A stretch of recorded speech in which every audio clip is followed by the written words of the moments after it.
بسم الله الرحمن الرحيم الحمد لله وكفى والصلاة والسلام على الحبيب المصطفى صلى الله عليه وعلى آله وسلم تسليما كثيرا.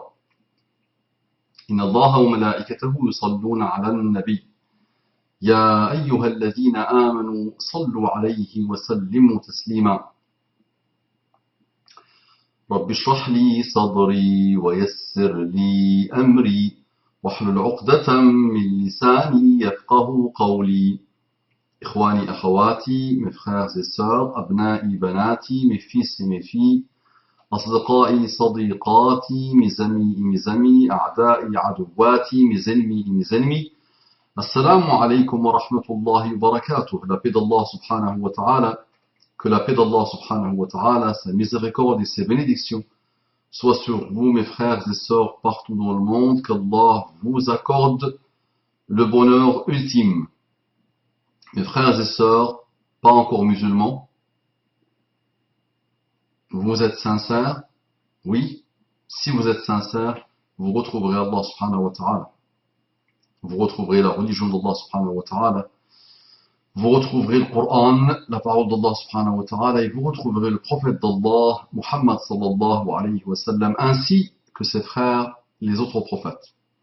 Armez-vous d'un peu de sincérité et d'une recherche active et sincère. On entre directement dans le vif du sujet, et avant d'entrer dans le vif du sujet, je demande à Allah subhanahu wa ta'ala de vous accorder la guidée islamique et ses délices.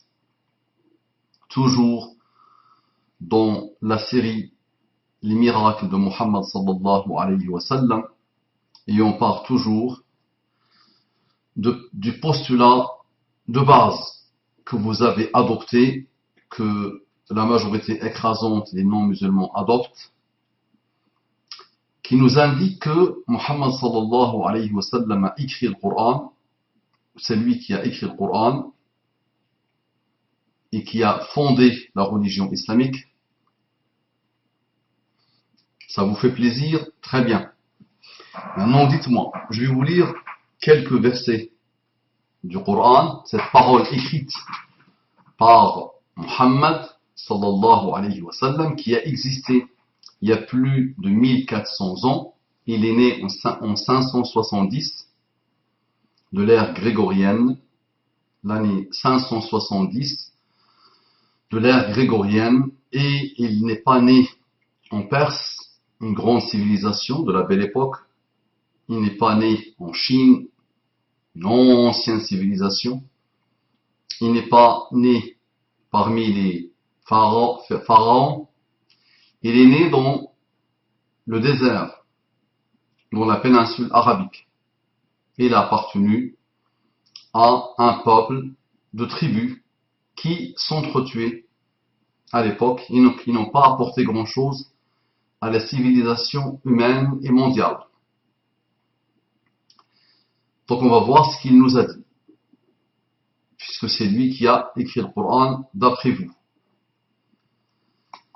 Il nous dit dans quelques versets du Coran, mais non, je jure par ce que vous voyez. Mais non, je jure par ce que vous voyez, ainsi que par ce que vous ne voyez pas. Mais non, je jure par ce que vous voyez, ainsi que par ce que vous ne voyez pas. Que ceci, le Coran, est la parole d'un noble messager. Donc il parle de lui. Muhammad, qui a écrit le Coran, nous dit, mais non, je jure par ce que vous voyez, ainsi que par ce que vous ne voyez pas, que ceci, le Coran, est la parole d'un noble messager. Et que ce n'est pas la parole d'un poète, mais vous ne croyez que très peu. Et ce n'est pas la parole d'un poète, mais vous ne croyez que très peu. Ni la parole d'un devin, mais vous vous rappelez bien peu. Ni la parole d'un devin, mais vous vous rappelez bien peu. C'est une révélation du Seigneur de l'univers. C'est une révélation du Seigneur de l'univers. Et s'il avait forgé quelques paroles qu'il nous avait attribuées, donc là, Ce il, c'est Muhammad. Et s'il avait forgé quelques paroles qu'il nous avait attribuées, nous l'aurions saisi de la main droite. Nous l'aurions saisi de la main droite. Ensuite, nous lui aurions tranché l'aorte. Ensuite, nous lui aurions tranché l'aorte. Donc là, il parle de Muhammad. Donc c'est Muhammad qui a écrit le livre, le Coran, sachant qu'il n'écrivait pas, il était illettré, analphabète, il n'écrivait pas, il ne lisait pas. Donc il dit, s'il avait forgé quelques paroles qu'il nous avait attribuées, donc là, le il, c'est Muhammad, nous l'aurions saisi de la main droite. Je ne sais pas, c'est qui l'entité qui va saisir Muhammad de la main droite. Ensuite, nous lui aurions tranché l'aorte. Donc cette entité va trancher, menace de trancher l'aorte de Muhammad s'il avait forgé une parole et qu'il a attribuée à Dieu. Et nul d'entre vous n'aurait pu lui servir de rempart. Et nul d'entre vous n'aurait pu lui servir de rempart. C'est en vérité un rappel pour les pieux. Donc imagine, mon frère, ma sœur non musulman, tu écris un livre et tu te fais des menaces. Tu te lances à toi-même des menaces gravissimes. Donc on répète, méditez bien s'il vous plaît, méditez bien, imaginez, juste imaginez un instant que c'est Muhammad qui a écrit le Coran. Donc mais non, je jure par ce que vous voyez, ainsi que par ce que vous ne voyez pas, que ceci, le Coran, est la parole d'un noble messager, et que ce n'est pas la parole d'un poète, mais vous ne croyez que très peu, ni la parole d'un devin, mais vous vous rappelez bien peu. C'est une révélation du Seigneur de l'univers, et s'il avait forgé quelques paroles qu'il nous avait attribuées, nous l'aurions saisi de la main droite, ensuite nous lui aurions tranché l'aorte, et nul d'entre vous n'aurait pu lui servir de rempart. C'est en vérité un rappel pour les pieux. Donc, dis-moi comment. Comment il a fait? Donc c'est lui qui a écrit le livre, et regardez avec quelle force il s'auto-menace. Regardez quelle force. Si c'est lui qui a écrit le livre, donc il s'est pris pour le Seigneur, et il dit, imaginez quelle schizophrénie. Il dit, si j'invente une parole et je la mets sur le compte du Seigneur de l'univers, et là, le Seigneur de l'univers lui-même prend la parole et il dit que si Muhammad fait ça, on le prend par la main droite et on lui tranche l'aorte. Regardez le niveau de la menace. Sachant qu'en français, ce n'est que l'interprétation de la parole d'Allah. En arabe littéraire, c'est beaucoup, beaucoup plus puissant. Beaucoup, beaucoup, beaucoup plus fort. Beaucoup, beaucoup, beaucoup plus menaçant. D'accord? Donc, soumettez ces paroles à un psychologue, à un psychanalyste.